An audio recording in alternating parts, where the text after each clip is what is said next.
to change language on your iPhone and select from the preferred languages you have on your iPhone. Then watch this video till the end. Tap on the settings icon, then scroll out and tap on general.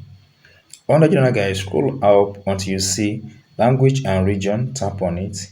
Once tap on this button, you see this blue icon that says add language, tap on it. Once tap on it, then go ahead and select any of the languages you have here that you want to add to your iPhone. Select and add the language to your iPhone. Now that I've done that, guys, you can move these languages up and down. The one at top is your preferred language. So let me try and drag this one up by tapping and hold for a few seconds here, then drag it up. You can see apply the settings to restart your iPhone. Then tap on OK. Just wait a few seconds for your iPhone to be restarted. And after the iPhone has been fully restarted, then the language you selected will set as your preferred language.